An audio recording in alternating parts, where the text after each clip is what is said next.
No começo do século XX, a física passou por uma grande revolução. Uma série de experimentos e problemas não resolvidos apontaram todos para um mesmo fato. O mundo microscópico segue regras únicas, bem diferente da que nós estamos acostumados. O mundo na escala dos átomos é muito mais estranho do que qualquer cientista jamais teria imaginado. Foram necessárias décadas de desenvolvimento científico e avanços em matemática para que nós pudéssemos descrever o mundo microscópico de uma forma matematicamente precisa. E o nome da teoria capaz de explicar esse estranho mundo novo é física quântica. A física quântica é tão estranha que ela forçou físicos e filósofos a mudarem a interpretação deles de o que é real, como a ciência funciona e como exatamente a experiência humana se encaixa no mundo. E hoje eu quero colocar vocês na mente das pessoas que notaram essas estranhezas pela primeira vez. Dar um gosto de como é se sentir um cientista ou filósofo se debatendo com a natureza de um mundo quântico pela primeira vez. E para fazer isso, ao invés de explicar a mecânica quântica de uma perspectiva histórica ou dar uma visão geral,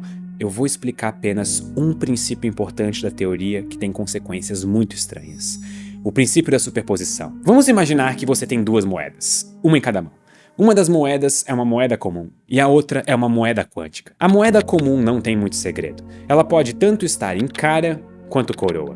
A moeda quântica também, mas além de cara e coroa existe uma terceira opção para a moeda quântica.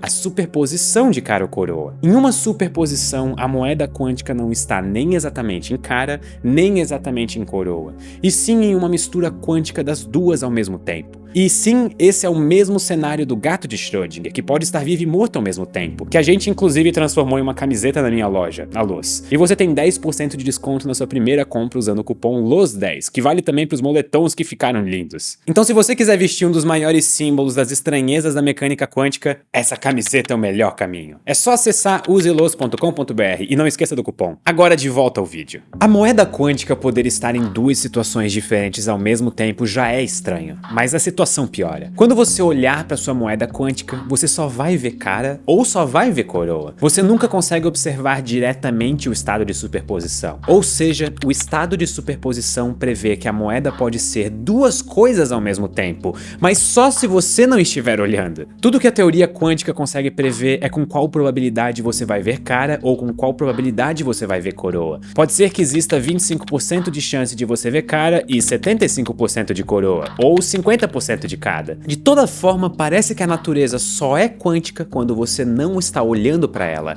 Isso parece uma piada cósmica de mau gosto. E estar desconfiado de que isso não pode ser verdade ou que tem algo faltando nessa história é bem natural. Foi isso que o próprio Einstein pensou, por exemplo. Mas Einstein estava errado. Não só o princípio de superposição é necessário para a matemática da teoria quântica, nós podemos provar experimentalmente que a superposição existe. A mecânica quântica é estranha e o mundo é quântico. E talvez essa seja a verdadeira pegadinha cósmica. Para entender melhor a superposição, nós precisamos aprender como ela é representada na física quântica. Uma das formas mais tradicionais de representar estados quânticos, que nada mais significa do que se a moeda quântica está em cara ou coroa, é usando ondas. Tipo as ondas de som que instrumentos musicais fazem.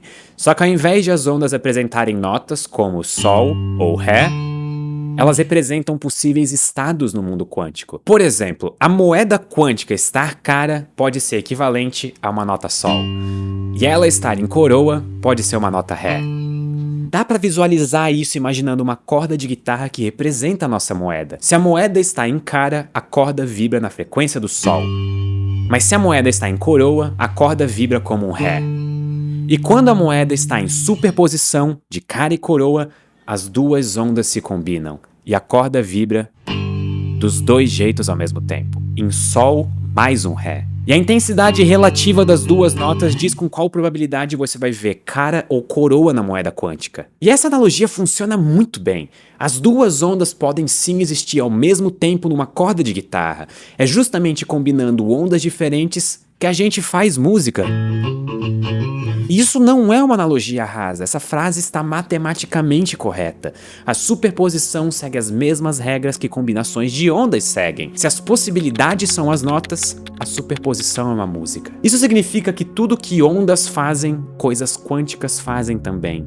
E isso é importante. Por exemplo, quando você junta duas ondas, isso causa interferência entre elas. Jogue uma pedra no lago e isso vai formar uma onda circular. Jogue duas duas pedras em posições diferentes no lago e isso vai formar duas ondas circulares. E quando as duas ondas se cruzam, o padrão das ondas vai se combinar, formando um novo padrão chamado de interferência. O exato resultado final da interferência depende de vários fatores, mas os dois casos extremos são interferência construtiva, no qual as duas ondas se encontram de forma perfeitamente alinhadas e a altura das ondas dobra por conta disso, e a interferência destrutiva, na qual as ondas se encontram de forma perfeitamente desalinhada, e aí as ondas se destroem. Mas na maior parte dos casos é algo entre esses dois extremos. E antes que você esteja se sentindo confortável demais com a mecânica quântica, eu quero lembrar que na moeda quântica em superposição, as duas ondas existem juntas e ao mesmo tempo. Elas não são duas ondas separadas no lago, mas sim um único objeto agindo como duas ondas ao mesmo tempo. E é justamente uma variação do experimento que provou que tudo pode se comportar como ondas que também prova que superposição existe. Então vamos deixar nossa moeda quântica de lado e trabalhar agora com objetos mais realistas. O experimento em questão é chamado de experimento da fenda dupla, no qual algum objeto vai ter que atravessar uma parede com duas fendas. E nós vamos estudar qual vai ser o padrão formado na parede que fica atrás dessa parede com as duas fendas. Esse padrão vai depender de como o objeto do experimento se comporta. Nós vamos arremessar pedras e ver onde elas param atrás das fendas, e vamos ignorar as pedras que não passarem pelas fendas. As pedras só têm duas opções, ou elas passam pela fenda de cima ou pela fenda de baixo. Por conta disso, se marcarmos o padrão que se forma atrás das fendas, nós vamos ver duas listras cheias, uma atrás de cada fenda. Você não vai encontrar nenhuma pedra no meio da parede, longe das fendas. E nós podemos repetir o experimento com uma onda, como as ondas formadas por uma pedra em um lago. A onda não tem uma posição fixa no espaço, então ela se espalha e atravessa as duas fendas meio que ao mesmo tempo. E é como se surgisse uma nova onda a partir de cada fenda. A onda se dividiu em duas, uma para a fenda de cima e outra para a fenda de baixo. E essas duas ondas novas podem interferir uma na outra, então elas vão se construir ou destruir dependendo de onde elas se encontram. E isso marca os pontos de destruição e construção na parede atrás das fendas. Nós temos justamente o padrão de interferência das ondas, que vai ser um monte de listras onde a interferência foi construtiva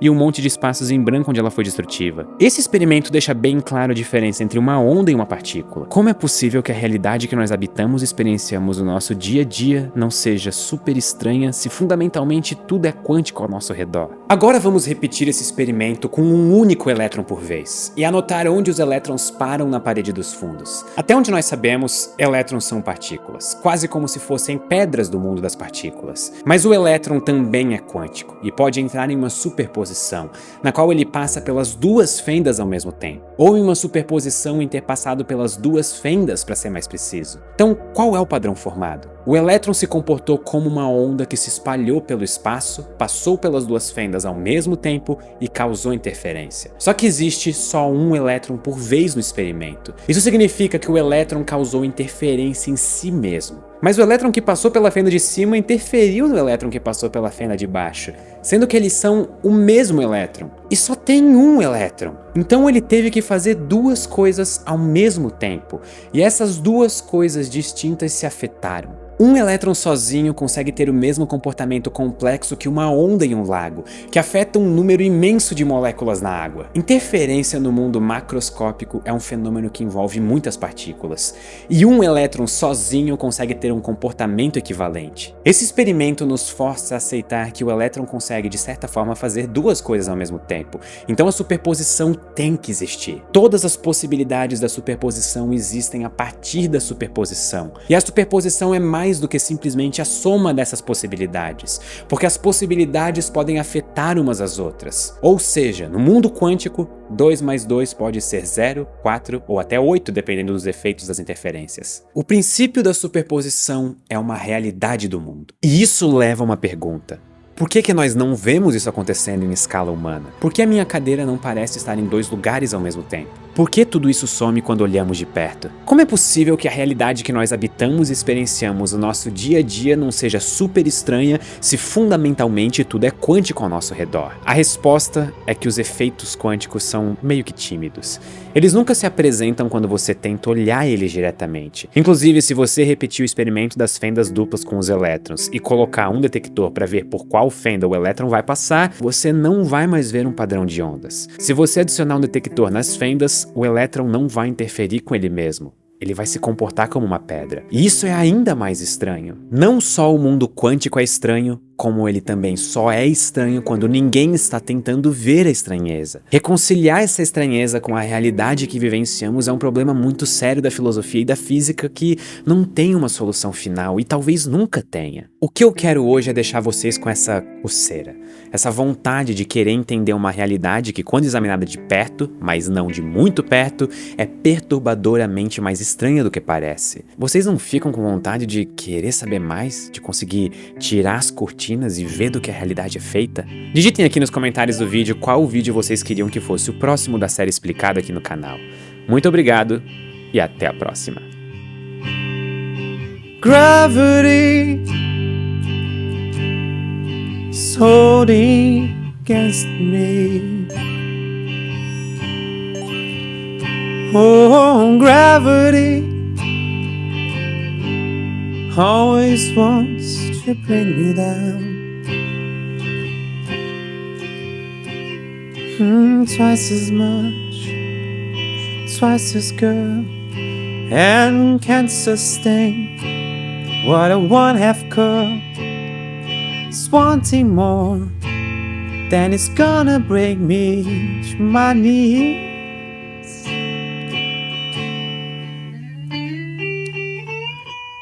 Até aqui que eu sei.